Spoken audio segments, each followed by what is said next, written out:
Suite, chapitre 19, Mishat Yesharim, Bebio, Chelka Chassidut, explication des différentes parties de la Chassidut, la piété.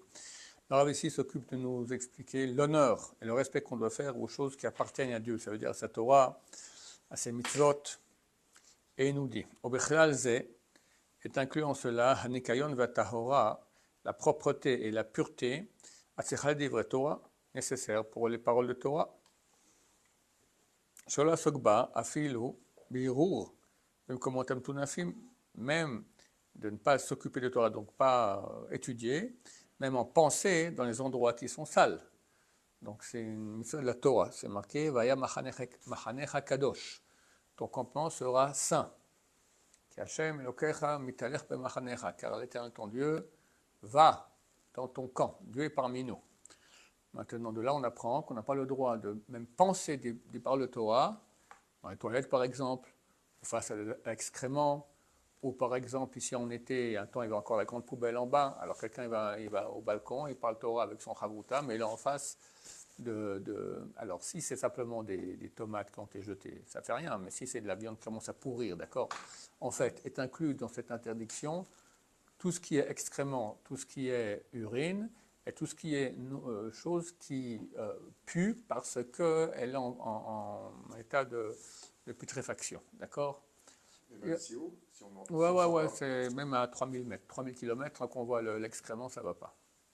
Derrière, il faut qu'on soit éloigné de 2 mètres, 4 coudées, de l'endroit où s'arrête la mauvaise odeur. Par exemple, moi je reçois très souvent mes petits-enfants chez moi, Shabbat, et bien toujours je demande est-ce qu'ils ont fait ou pas, parce qu'un qui a fait ses besoins dans la lange, d'accord, tu sais pas, mais c'est une bombe à retardement, d'accord, ça sent mauvais, et toi tu sens pas, il faut que tu n'as pas le droit de penser même des paroles de Torah, si tu es dans les 2 mètres, s'il n'y a pas 2 mètres jusqu'à l'endroit où s'arrête l'odeur, donc je ne la sens pas, si elle s'arrête à 1 mètre de moi, je ne sens pas l'odeur, mais je suis déjà en situation d'interdiction. Voilà.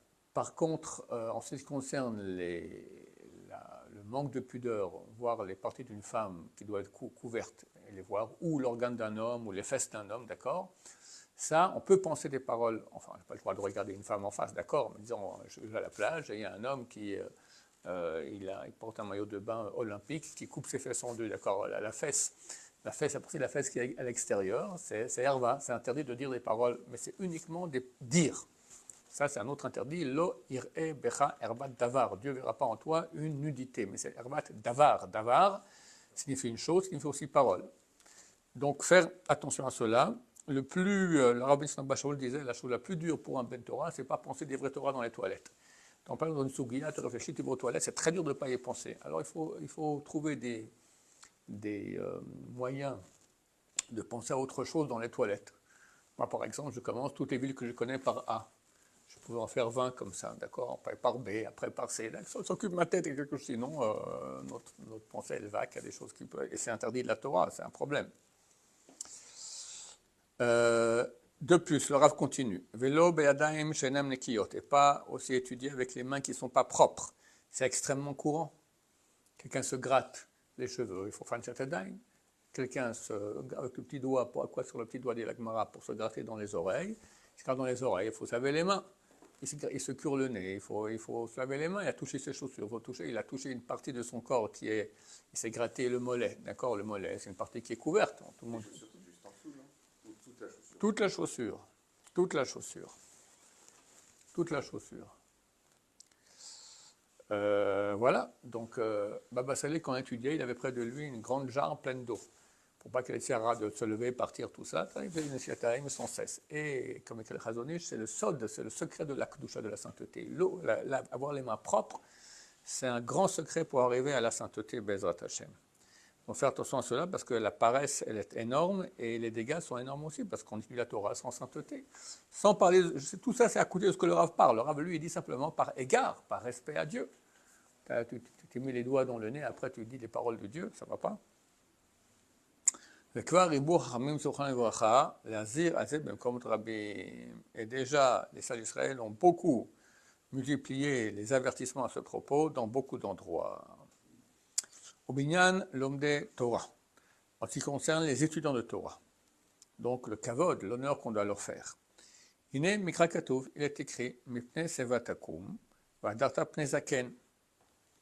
Mipne Sevatakum, on a l'obligation de la Torah de se lever devant quelqu'un de vieux. Vieux, c'est 70 ans. Rabbi Noiri dit 60 ans. Vadarta Pne Zaken, et tu honoras la face d'un Zaken. Zaken, en hébreu moderne, ça aussi, c'est un vieux. Mais les sages d'Israël disent, si déjà tu m'as dit Seva, c'est le vieux, c'est quoi ce Zaken dont tu parles? Ils disent, c'est notre icône, c'est une contraction des mots Zekana Chochma. Celui-là, il a acquis de la sagesse. Saint Amin Chacham. Un Amin Chacham, il faut se lever devant lui. Umina Yalfinan. Là, on apprend les Chol Mine Kavod, chez Charles Asot Lahem, de toutes sortes de kavod qu'on peut leur faire, pas seulement se lever devant eux. Sharaou Yuvadai, les Chassid, chez Aseu, qu'il est bien vu, évidemment, qu'un pieux le fasse. Ils ont déjà dit, les sages d'Israël, c'est écrit dans les Tehillim, et à propos de quelqu'un qui, on parle d'un tzaddik, qui honore ceux qui ont la crainte de Dieu. La Gemara, elle va commenter ce verset. Elle dit de qui on parle là-bas. C'est Yehoshaphat Melech Yehuda, c'est Yehoshaphat, le roi de Juda. Quand il voyait un Talmid Chacham, Ayaomed Mikiso se levait de son trône, Mechabko ou Menashko. Il l'enlaçait, il l'embrassait, Vomerno, il lui disait Rabbi, Rabbi, Mori, Mori. Mon Rav, mon maître, mon maître. Donc on voit qu'il faut donner beaucoup d'amour au Talmid Chachamim. Rabbi Zera, Kshaya Chalouch Milimudo. Rabbi Zera, quand il était fatigué de son étude, Mesim Asmo al Petach Bet Midrash, il s'asseyait à l'endroit de l'entrée du Bet Midrash, la Sot Mitzvah, Shiakum Lifnet Talmid Chachamim, faire la mitzvah de se lever quand les Talmid Chachamim rentrent ou sortent dans le Bet Midrash, hop, il se levait chaque fois. Il a été fatigué, mais fatigué dans la tête, l'effort de concentration était grand, mais le corps il pouvait se lever, alors il se levait pour faire la mitzvah chaque fois, une mitzvah de la Torah, de Horaïta. Ashkenazim, eux, ils le font 2 fois. Une fois le matin, une fois l'après-midi. Quand un Talmid Chacham qui est passé, je me lève, tac, terminé. Il repasse une 2e fois, fini, pas besoin. Pour pas que l'honneur d'un homme de chair et de sang soit plus grand que celui de Dieu. Dieu, on fait Shema Israël 2 fois par jour, matin et soir.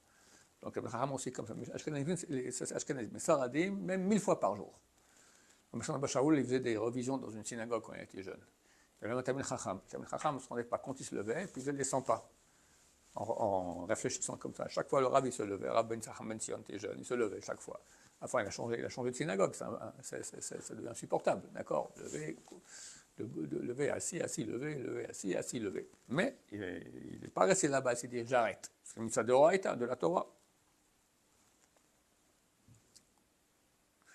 Tout cela sont des choses que nous voyons, que le Créateur, béni soit-il, aime. Il a dévoilé son opinion supérieure à ce propos. Et vu qu'il en est ainsi, l'homme qui a envie de faire plaisir à Dieu, qu'il aille dans cette voie.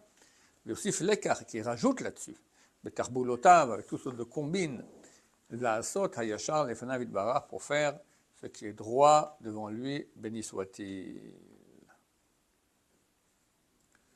Bon, encore beaucoup de choses qu'il n'a pas dit, par exemple. Donner à boire à un Talmid Chacham, c'est comme si on amène des libations au temple. On versait du vin sur le temple, d'accord? Même chose à un Talmid Chacham. Remplir Grono, c'est marqué, remplir sa gorge de vin. D'accord? Parce qu'ils sont comme ils sont vraiment c'est un morceau de Kedusha, un Talmid Chacham.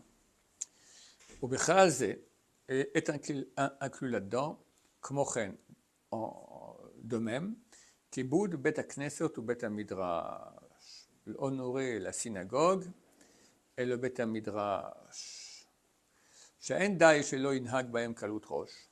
Il n'est pas suffisant simplement de pas avoir une conduite légère. Tu rigoles, tu parles de choses interdites dans le Bet HaMidrash. Pas ça c'est évident.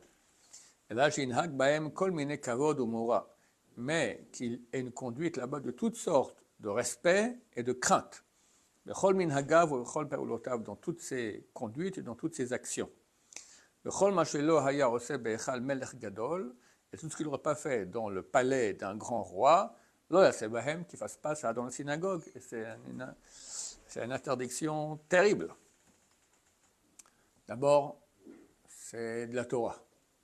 Avec Mikidashi Tiraou, vous aurez la crainte de mon temple. Et Chazal on dit, c'est pas que le temple, qui n'est pas là, mais qui sera là bientôt, Be'ez Hashem, mais toutes les synagogues. On appelle ça Mikidash Ma'od, c'est un petit temple.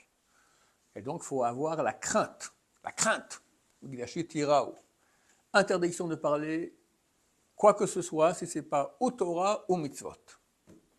Une fois, j'ai pris la voiture spécialement, je suis allé voir la Ben Sion, je lui ai dit, est-ce que je peux dire Boker Tov à mon Rav Ruta? Il m'a dit, oui, tu peux.